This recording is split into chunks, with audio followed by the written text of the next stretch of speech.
Jacob's story is an epic journey of faith, deception, and redemption that echoes through the ages in a world where cunning often triumphs over integrity. Jacob's life confronts us with uncomfortable truths about human nature and the divine plan. Have you ever wondered how God can use imperfect people to fulfill his purposes? Get ready for a narrative that will challenge your notions of justice and mercy as we explore the surprising origin of a chosen nation. Genesis 25:21 introduces us to a couple in distress. Isaac prayed to the Lord on behalf of his wife. Because she was barren, the Lord answered his prayer, and his wife Rebekah became pregnant. In ancient times, barrenness was seen as a curse, and Rebekah carried that burden for 20 years. Imagine the despair that must have consumed the hearts of this couple. To the promise made to Abraham, yet unable to conceive a child. God's answer to Isaac's prayer didn't come without complications. Genesis 25:22-23 reveals the Bobbies jostled each other within her, and she said, "Why is this happening to me?" So she went to inquire of the Lord. The Lord said to her, "Two nations are in your womb, and two peoples from within you will be separated. One people will be stronger than the other, and the older will serve the younger." Rebekah's pregnancy was a foreshadowing of the conflict that would mark not only the lives of her sons, but entire nations. The divine prophecy overturned the natural order of things. The older would serve the younger. From the womb, God was setting a pattern that would challenge human conventions. Genesis 252:24-26 narrates the dramatic birth. When the time came for her to give birth, there were twin boys in her womb. The first to come out was red, and his whole body was like a hairy garment, so they named him Esau after this. His brother came out with his hand grasping Esau's heel, so he was named Jacob. Isaac was 60 years old when Rebekah gave birth to them. The contrast between twins was evident from birth. Esau, the firstborn, was red and hairy, characteristics that foreshadowed his rugged and impulsive nature. Jacob, on the other hand, was born clutching his brother's heel, a gesture prophetic of his cunning and determined personality.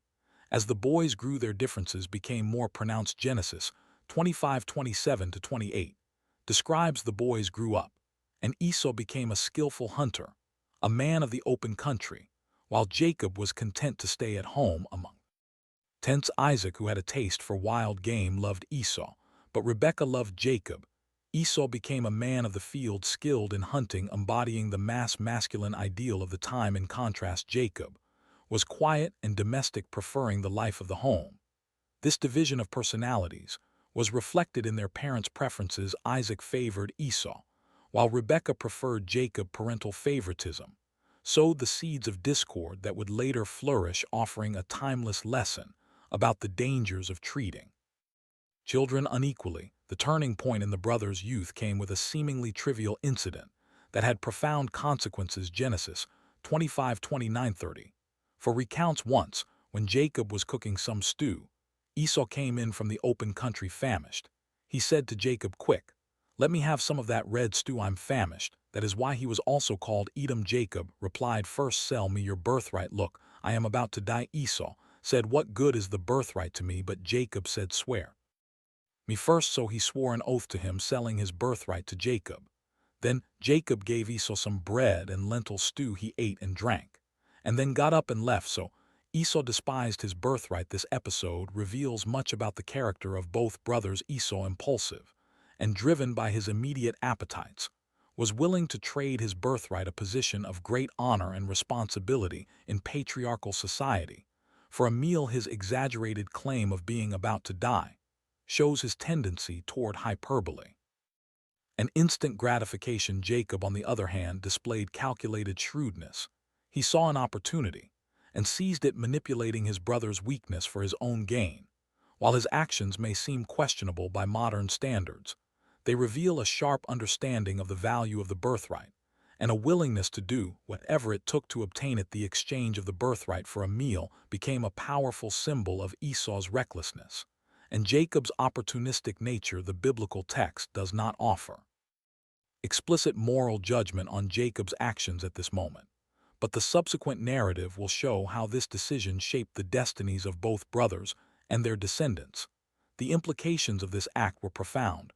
The birthright was not merely a matter of material inheritance. It carried spiritual blessings and the responsibility to lead the family by despising his birthright Esau, demonstrated a lack of foresight and appreciation for the divine promises made to his ancestors for Jacob acquiring. The birthright was only the first step in his journey to becoming the heir of God's promises. Though his methods were questionable, his determination to secure divine blessings would be a recurring theme in his life. This episode sets the stage for the future events in Jacob's life. His cunning and determination would lead him to great heights, but also place him in situations of conflict and danger. Jacob's story reminds us that God can use even our flaws and imperfections to fulfill his greater purposes.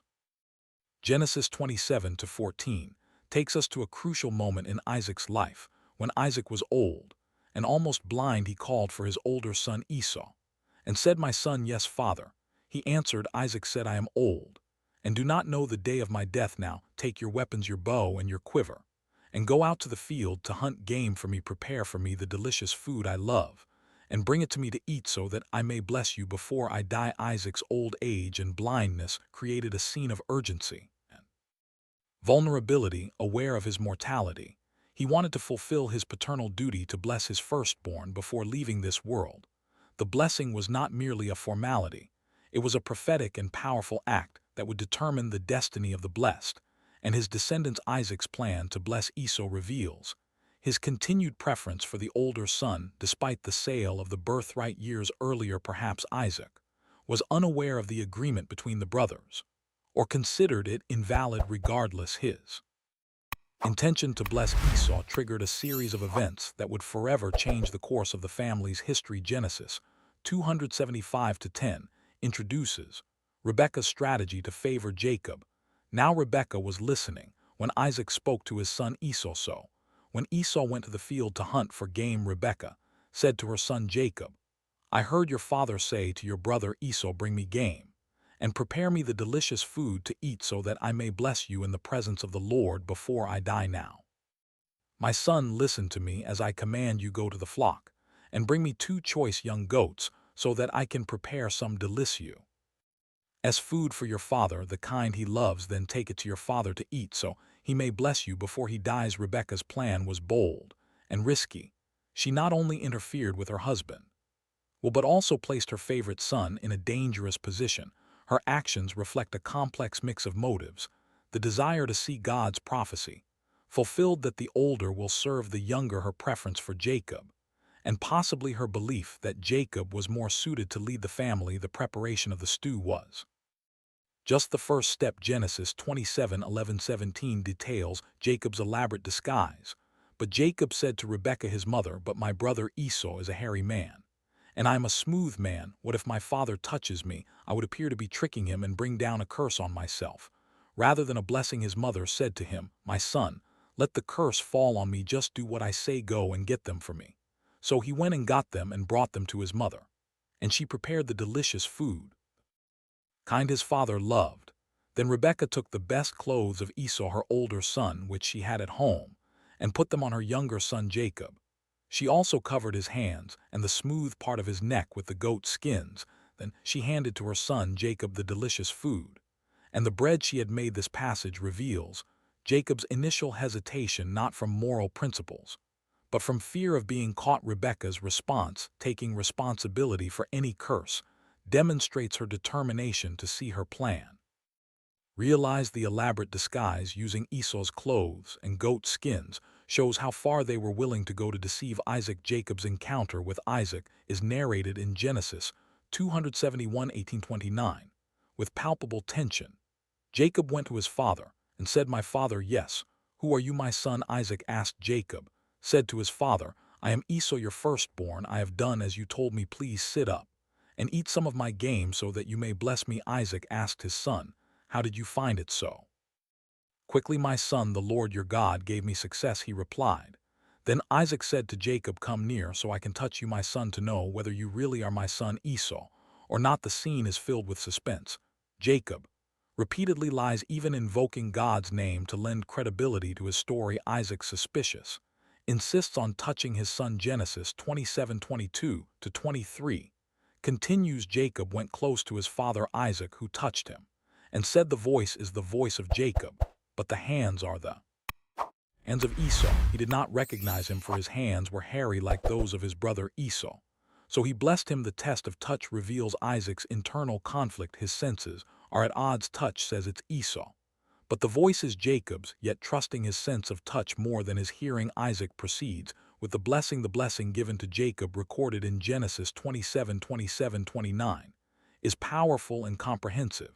He smelled the smell of his clothes, and blessed him, saying, Ah, the smell of my son is like the smell of a field that the Lord has blessed. May God give you of heaven's dew, and of earth's richness and abundance of grain and new wine. May nations serve you and peoples bow down to you. Be Lord over your brothers.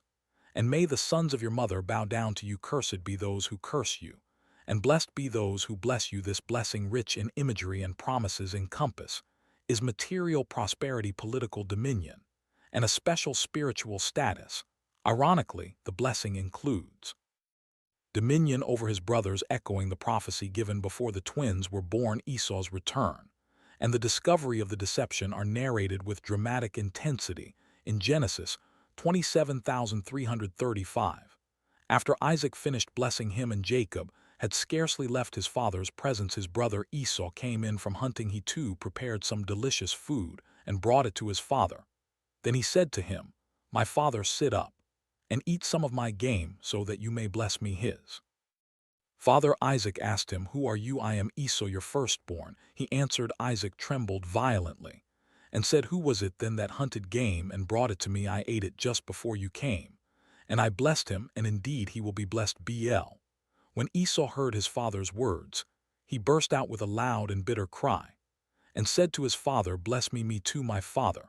But he said, Your brother came deceitfully and took your blessing. Isaac's reaction, trembling violently, reveals the shock and horror of the discovery. His declaration, and indeed he will be blessed, indicates his understanding that the blessing once spoken could not be revoked. It was a prophetic word, not merely a paternal wish. Esau's despair is palpable. Genesis 273,638 captures his anguish. Esau said, Isn't he rightly named Jacob? This is the second time he has taken advantage of me. He took my birthright, and now he's taken my blessing. Then he asked, Haven't you reserved any blessing for me? Isaac answered Esau, I have made him lord over you, and have made all his relatives his servants, and I have sustained him with grain and new wine, so what can I possibly do for you, my son? Esau said to his father, Do you have only one blessing? My father, bless me too, my father. Then Esau wept aloud. Esau's pain is deep, but it also reveals his previous lack of understanding about the value of the birthright. Only now does he fully grasp what he has lost. His plea for a blessing, any blessing, is touching. Isaac offers Esau a secondary blessing in Genesis 27:39-4. His father Isaac answered him, Your dwelling will be away from the earth's richness, away from the dew of heaven. Above you will live by the sword, and you will serve your brother. But when you grow restless, you will throw his yoke from off your neck. This blessing, in stark contrast to Jacob's, foretells a life of struggle for Esau and his descendants. However, it also includes a promise of eventual liberation from Jacob's rule. Esau's threat of revenge is immediate and serious. Genesis 27:41 reports Esau held a grudge against Jacob because of the blessing his father had given him.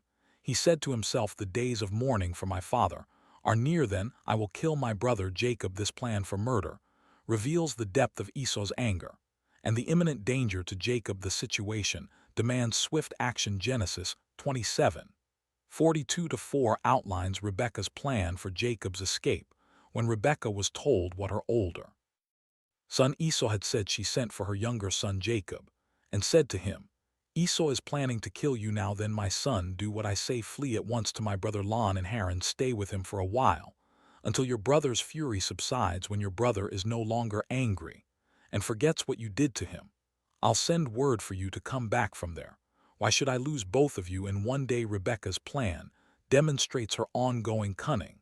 She not only protects Jacob from Esau's immediate wrath, but also ensures the continuity of the promised lineage. Her last statement suggests she fears not only for Jacob's life, but also for the consequences Esau would face if he killed his brother Jacob's departure for Haran narrate.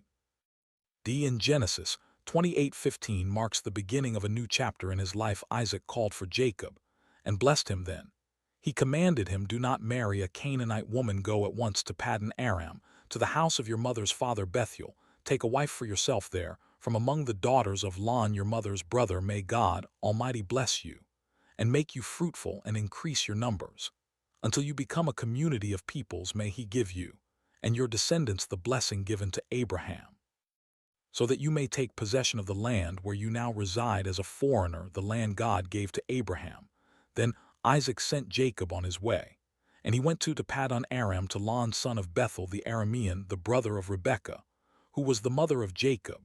And Esau. This passage reveals that Isaac, despite the deception, accepts God's will and blesses Jacob again, this time knowingly.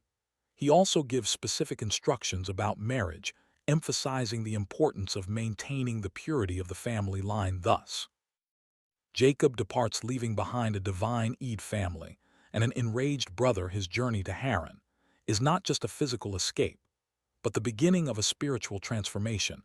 The events that follow will shape his character and prepare him to become Israel, the father of the tribes. The story of Jacob's deception and flight is a powerful reminder of how human actions, even those motivated by ambition or fear, can be used by God to fulfill his greater purposes.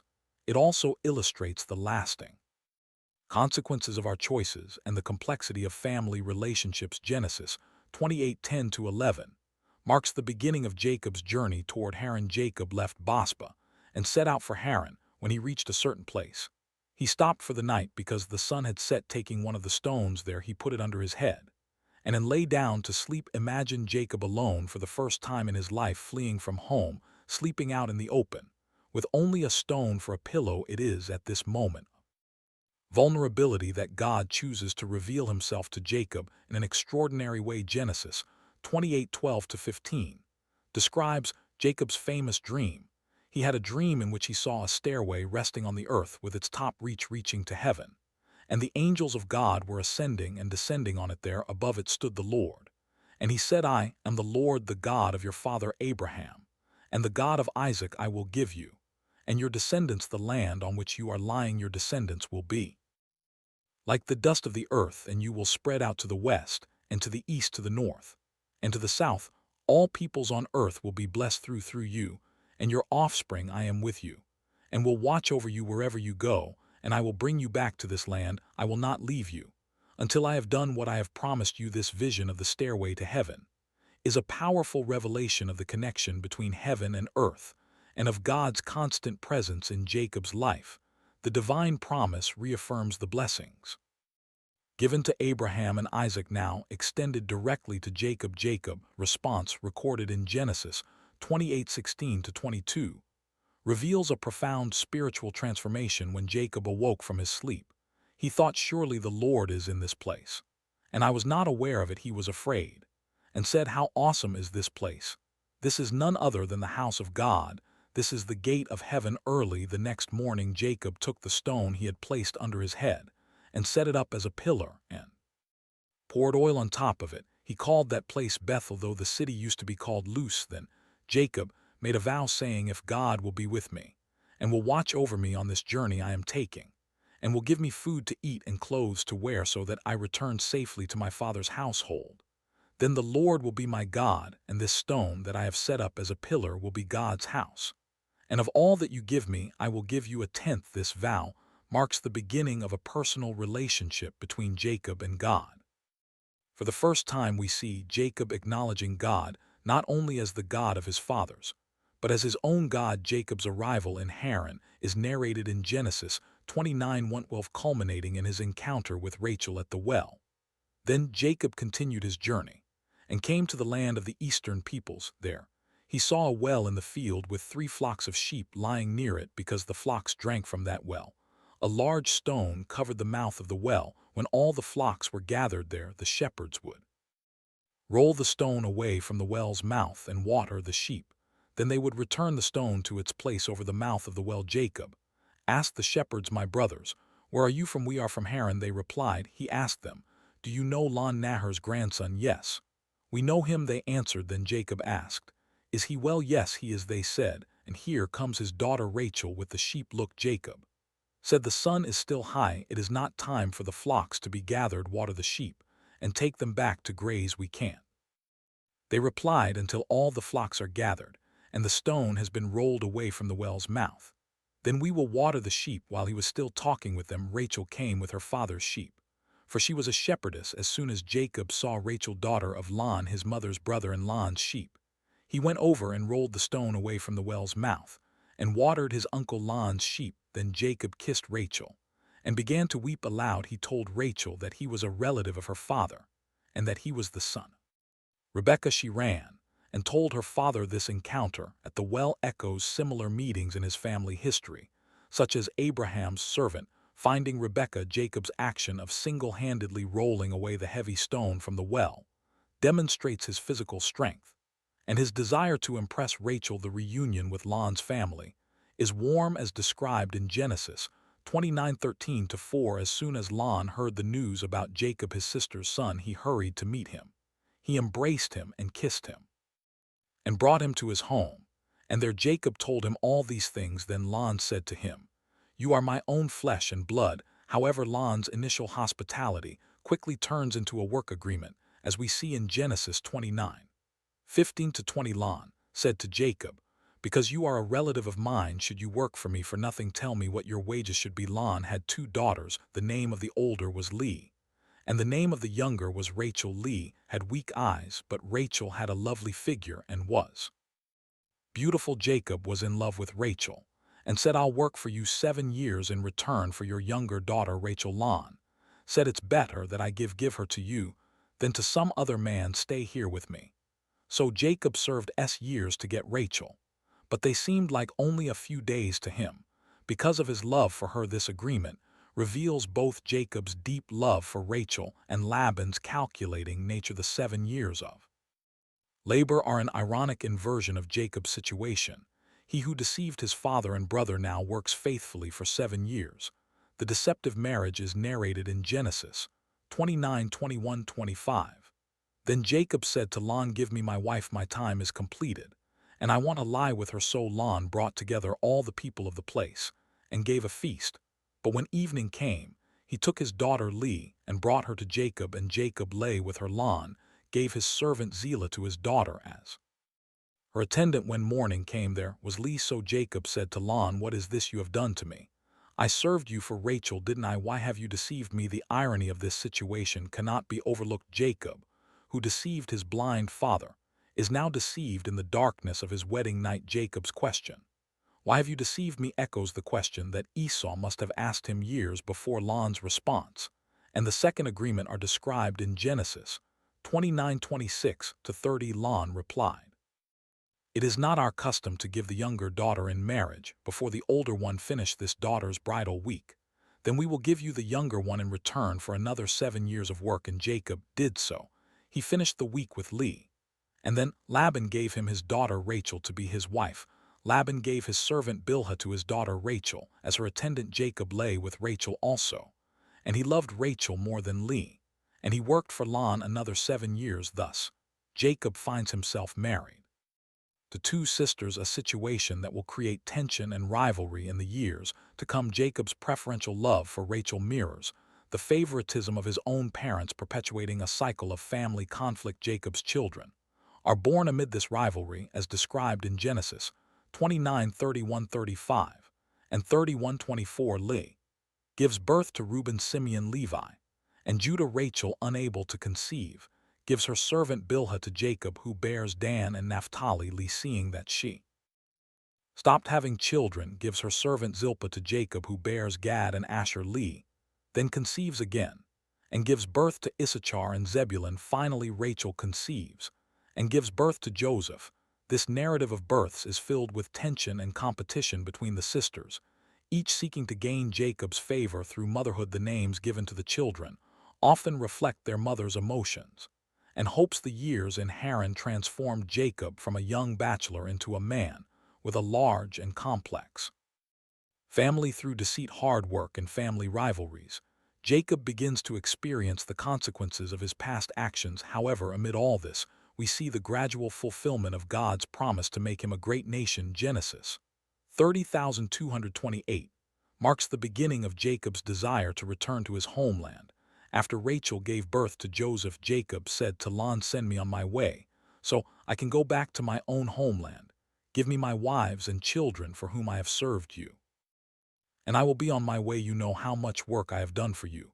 But Laban said to him, "If I have found favor in your eyes, please stay.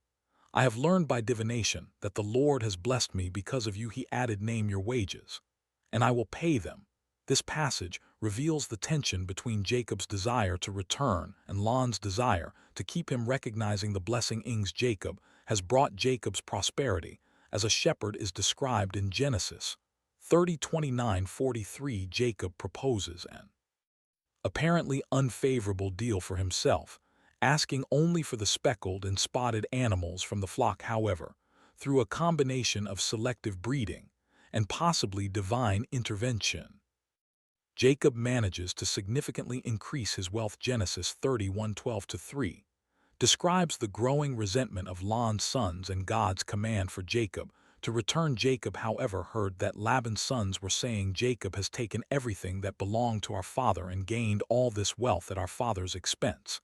And Jacob noticed that Laban no longer treated him as before. Then the Lord said to Jacob, "Return to the land of your ancestors and to your own people, and I will be with you." The secret planning of the departure is narrated in Genesis 31:4-13, where Jacob explains the situation to Rachel and Leah, revealing a dream in which God instructed him to leave. Jacob's wives support his decision, acknowledging their father's unjust treatment. Genesis 30:17-21 describes the escape during the sheep shearing. Then Jacob put his children and his wives on camels, and he drove all his livestock ahead of him, along with all the goods he had accumulated in Paddan Aram, to go back to his father Isaac in the land of Canaan. When Laban had gone to shear his sheep, Rachel stole her father's household gods. Moreover, Jacob deceived Laban the Aramean by not telling him he was fleeing. He fled with all he had, crossed the Euphrates River, and headed for the hill country of Gilead. Rachel's theft of the household gods adds complexity to the situation, possibly indicating her reluctance to sever ties with her family completely. The pursuit of Laban is narrated in Genesis 31:222. On the third day, Laban was told that Jacob had fled, taking his relatives with him. Laban pursued Jacob for 7 days and caught up with him in the hill country of Gilead. Then God came to Laban the Aramean in a dream at night and said to him, "Be careful not to say anything to Jacob, either good or bad." Jacob had pitched his tent in the hill country of Gilead when Laban overtook him, and Laban and his relatives camped there. 2 God's warning to Laban in a dream demonstrates his continued protection over Jacob, even when Jacob's actions were questionable. The confrontation on Mount Gilead is described in Genesis 31:26-42. Laban accuses Jacob of secretly fleeing and stealing his household gods. Unaware of Rachel's theft, Jacob allows Laban to search the entire camp. Rachel, sitting on the gods, deceives her father by claiming she cannot get up because of her menstrual period, preventing him from searching where she was sitting. Jacob then expresses his frustration over Laban's treatment. "Over the years, for 20 years, I was with you. Your sheep and goats did not miscarry, nor did I eat rams from your flocks. I did not bring you animals torn by wild beasts. I bore the loss myself, and you demanded payment from me for whatever was stolen by day or night. The heat consumed me in the daytime, and the cold at night, and sleep fled from my eyes. It was like this. For 20 years I was in your household. I worked for you 14 years for your 2 daughters and 6 years for your flocks, and you changed my wages 10 times. If the God of my father, the God of Abraham, and the fear of Isaac had not been with me, you would surely have sent me away empty-handed. But God has seen my hardship and the toil of my hands, and last night he rebuked you." This passionate speech reveals Jacob's sense of injustice and his belief in divine intervention on his behalf. The covenant between Jacob and Laban is established in Genesis 31:43-55. They set up a heap of stones as a witness to their agreement not to harm each other. Laban calls the heap Jagar Sahadutha in Aramaic, while Jacob calls it Galed in Hebrew, both meaning heap of witness. Genesis 31. 55 marks their final separation. Early the next morning, Lon kissed his grandchildren and his daughters, and blessed them. Then he left and returned home with this farewell. A significant chapter of Jacob's life comes to an end. He leaves Haran. Longer as a young man, but as the patriarch of a large and prosperous family. The encounter with angels at Mahanaim is briefly mentioned in Genesis 32:1-2. Jacob also went on his way, and the angels of God met him. When Jacob saw them, he said, "This is the camp of God," so he named that place Mahanaim. This encounter serves as a reminder of God's continued presence and protection, preparing Jacob for the challenge ahead. The preparation for the meeting with Esau is narrated in Genesis 32:321. Jacob sends messengers ahead to inform Esau of his arrival. When the messengers return with the news that Esau is coming to meet him with 400 men, Jacob is terrified in his fear. Jacob divides his group into two camps, thinking, if Esau comes and attacks one camp, the other camp may escape. Then he prays fervently to God, "O God of my father Abraham, God of my father Isaac, Lord, you who said to me, 'Go back to your country and your relatives, and I will make you prosper.' I am unworthy of all the kindness and faithfulness you have shown your servant. I had only my staff when I crossed this Jordan. But now I have become two camps. Save me, I pray, from the hand of my brother Esau, for I am afraid he will come and attack me, and also the mothers with their children. But you have said, 'I will surely make you prosper, and will make your descendant like the sand of the sea, which cannot be counted.'" This prayer reveals Jacob's inner struggle between fear and faith, reminding God of his promises while acknowledging his own unworthiness. Jacob also prepares a substantial gift for Esau, sending it in separate groups ahead of him, hoping to appease his brother. Thus ends Jacob's preparation for the encounter he has dreaded for 20 years. The man who left his land as a fugitive now returns as a prosperous patriarch, still grappling with the consequences of his past actions. And his faith in God. Genesis 32:22-32 narrates one of the most enigmatic and transformative episodes in Jacob's life, his struggle with the angel at Peniel. That night Jacob got up and took his 2 wives, his 2 female servants, and his 11 sons, and crossed the ford of the Jabbok. After he had sent them across the stream, he sent over all his possessions, so Jacob was left alone, and a man wrestled with him till daybreak. This nighttime struggle symbolizes Jacob's internal battle with his past and his future. The text continues, "When the man saw that he could not overpower him, he touched the socket of Jacob's hip, so that his hip was wrenched as he wrestled with the man. Then the man said, 'Let me go, for it is daybreak.' But Jacob replied, 'I will not let you go unless you bless me.' The man asked him, 'What is your name?' Jacob. He answered. Then the man said, 'Your name will no longer be Jacob, but Israel, because you have struggled with God and with humans, and have overcome.' The change of Jacob's name to Israel marks a profound transformation in his identity. No longer the supplanter, he is now one who struggles with God. Jacob emerges from this experience blessed, yet also wounded, limping due to the blow to his thigh. This physical injury serves as a constant reminder of his encounter with the divine. The long-feared meeting with Esau finally occurs in Genesis 33. On 1:1, Jacob looked up and saw Esau approaching, and with him were 400 men, so he divided the children among Rachel, and the 2 maids. He put the maids and their children in front, Leah and her children next, and Rachel and Joseph last. He himself went on ahead and bowed down to the ground 7 times as he approached his brother. Jacob's cautious approach, bowing 7 times, demonstrates his submission and desire for reconciliation. However, Esau's reaction surprises everyone. But Esau ran to meet Jacob and embraced him. He threw his arms around his neck and kissed him, and they wept. This moment of reconciliation is powerful and unexpected. Esau's embrace and tears show that time has healed old wounds. The dialogue that follows reveals the generosity of both brothers. Jacob insists that Esau accept his gifts, saying, "Please, accept the gift that was brought to you, for God has been gracious to me, and I have all I need." After this emotional encounter, the brothers part amicably. Genesis 33:16-17 states that day Esau started on his way back to see Jacob, however, went to Soko, where he built a place for himself and made shelters for his livestock.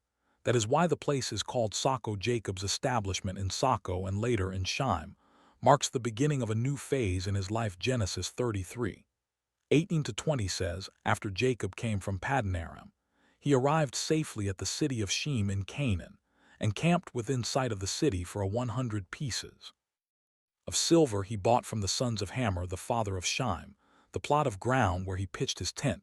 There he erected an altar, and called it El Elohi Israel. However, Jacob's newly found peace is shaken by the incident involving his daughter Dinah, narrated in Genesis 34. Dinah, the daughter Leah had borne to Jacob, went out to visit the women of the land. When Shem, son of Hamor the Hivite, the ruler of that area, saw her, he took her and raped her. Dinah's violation by Shem triggers a series of tragic events. Although Shem falls in love with Dinah and asks to marry her, Jacob's sons, particularly Simeon and Levi, plot revenge. They deceive the Shechemites into agreeing to circumcision as a condition for the marriage. And then, while the men are recovering from the circumcision, Simeon and Levi attack the city, killing all the men. Jacob's reaction to this massacre is one of horror and concern. Genesis 34:30 records, then Jacob said to Simeon and Levi, "You have brought trouble on me by making me a stench to the Canaanites and Perizzites, the people living in this land. We are few in number. If they join forces against me and attack me, I and my household will be destroyed." After this traumatic incident, God instructs Jacob to go to Bethel. Genesis 35:23 shows Jacob leading his family in an act of spiritual purification.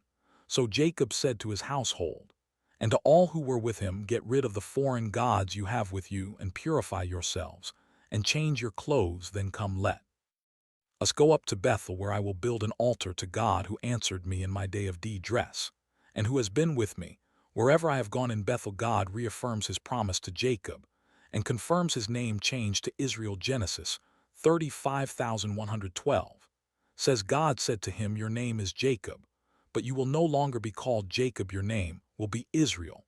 So he named him Israel, and God said to him, "I am God Almighty. Be fruitful and increase in number. A nation and a community of nations will come from you, and kings will be among your descendants. The land I gave to Abraham and Isaac I give to you, and I will give this land to your descendants after you." On the journey from Bethel to Ephrath, Rachel goes into labor. Genesis 35:620 narrates, then they moved on from Bethel. While they were still some distance from Ephrath, Rachel began to give birth and had great difficulty.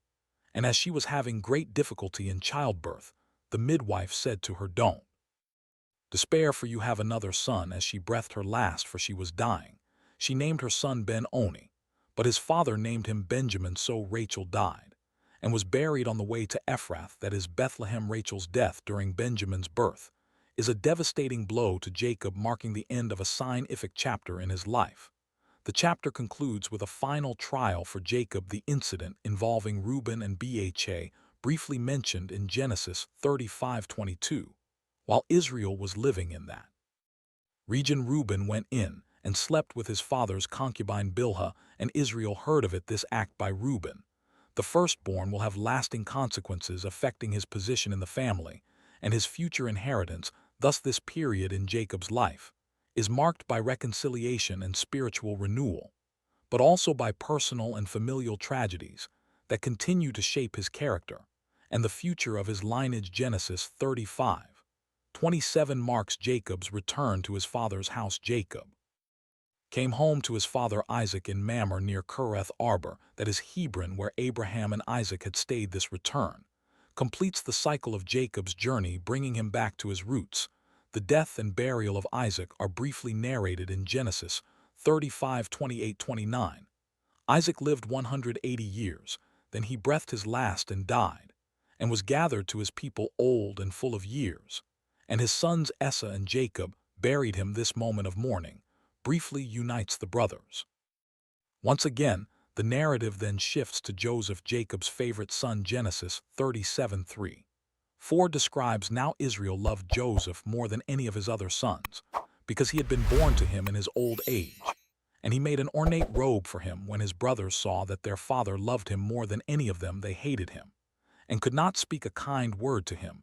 Jacob's favoritism toward Joseph echoes Jacob's own past, as his mother's favorite son, creating similar family tensions. The special coat, often translated as coat of many colors, becomes a tangible symbol of this favoritism. Joseph's dreams, narrated in Genesis 375:11, intensify his brother's jealousy. Joseph dreams that his sheaves of wheat rise, while his brother's sheaves bow down to him. In another dream, the sun, the moon, and 11 stars bow down to him. These prophetic dreams, although poorly received by his brothers, and even by his father, foreshadow Joseph's future role as the savior of his family. The sale of Joseph by his brothers is a dramatic turning point in the story. Genesis 37:18-20 recounts their initial plan to kill him, but they saw him from a distance, and before he reached them, they plotted to kill him. Here comes that dreamer, they said to one another. Come now, let's kill him and throw him into one of these systems, and say that a ferocious animal devoured him. Then we'll see what comes of his dreams. Reuben's intervention, described in Genesis 37:222, saves Joseph's life. When Reuben heard this, he tried to rescue him from their hands, saying, "Let's not take his life."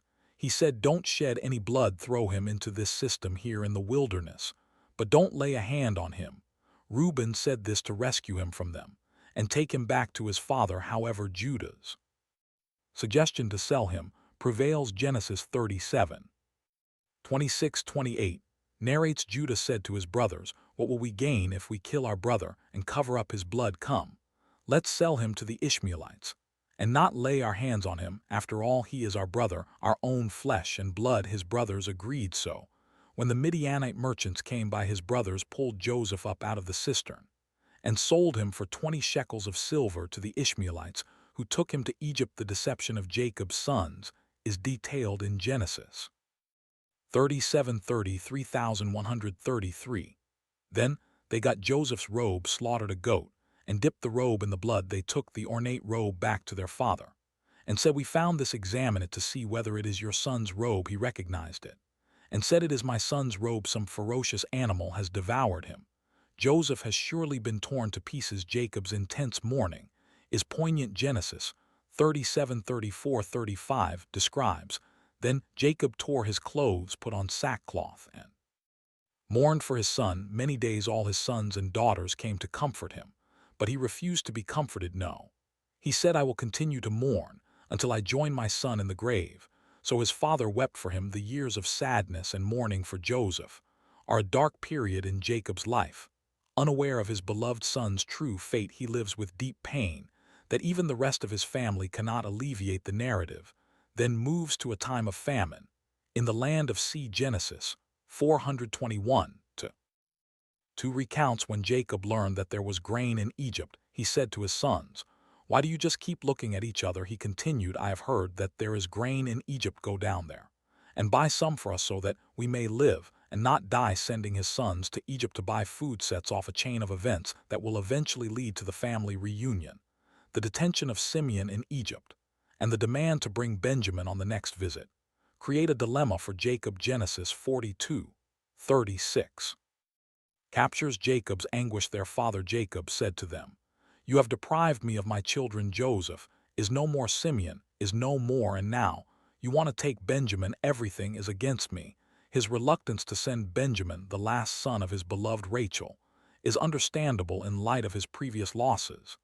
The second trip to Egypt with Benjamin is narrated in Genesis 43. Judah's insistence and his personal guarantee for Benjamin's safety finally convinced Jacob to let him go. Genesis 43:114 shows Jacob blessing the mission.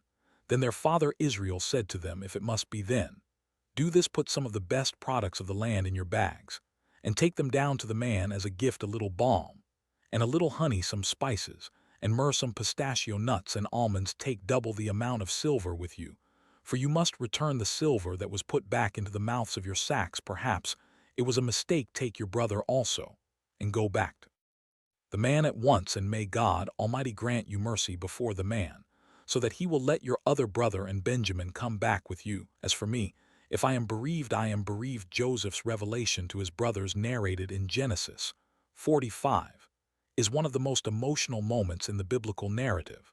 When Joseph finally reveals himself, he sends his brothers back with a message for Jacob in Genesis 459-11. Now hurry back to my father, and say to him, this is what your son Joseph says: God has made me Lord of all Egypt. Come down to me, don't delay.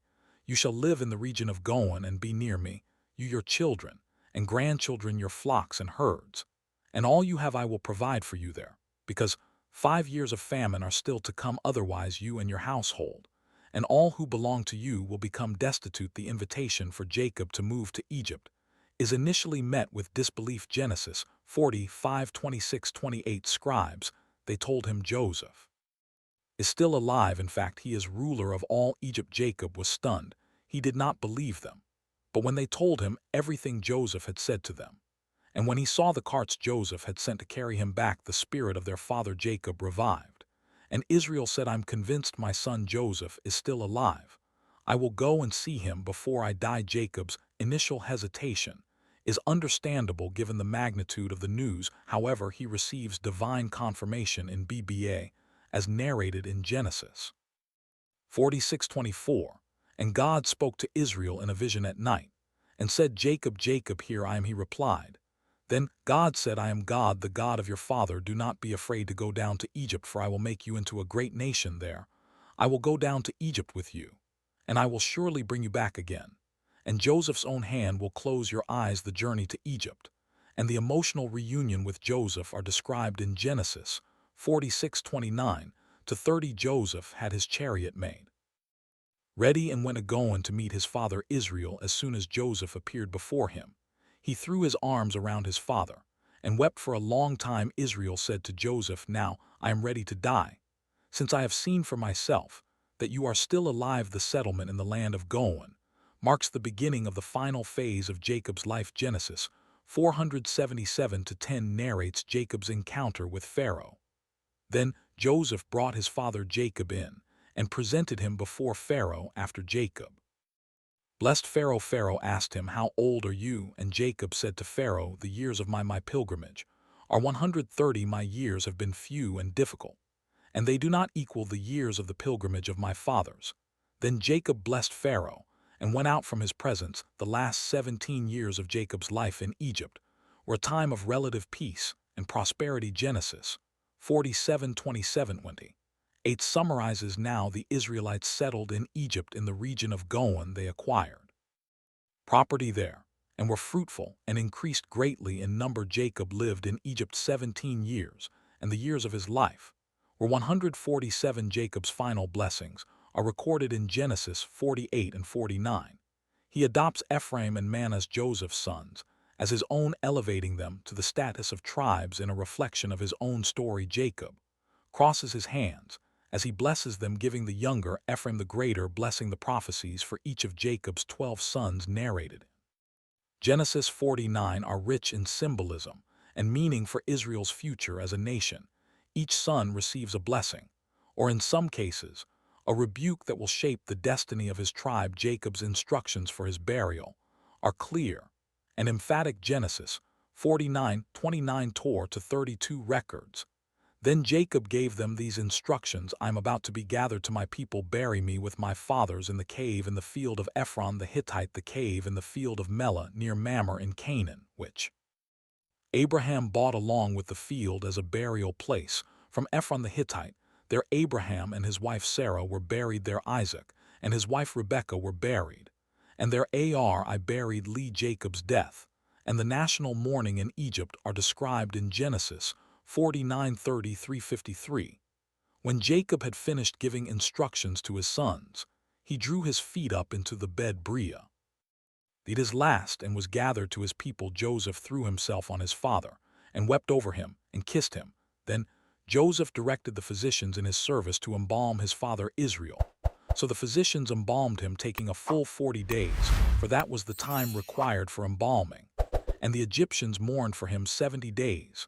The grand funeral and burial in the cave of Impala, narrated in Genesis 50,713, marked the end of Jacob's earthly life, but not the end of his legacy. His life, marked by struggles, deceit, loss, and reconciliation, stands as a test to God's faithfulness And the complexity of the human experience, Jacob's journey, shows us that God can use even our failures and struggles to fulfill his purposes.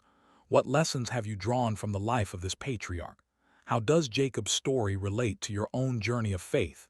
If this video touched your heart or made you reflect, don't keep it to yourself, share it with someone who could benefit from this. Message. Jacob's story reminds us that transformation is possible for all of us. Did you enjoy this content? Then don't forget to subscribe to the channel and turn on notifications so you won't miss any of our upcoming videos about biblical characters and the life lessons we can learn from them. Remember, just as God worked in Jacob's life, he wants to work in your life too. See you in the next video.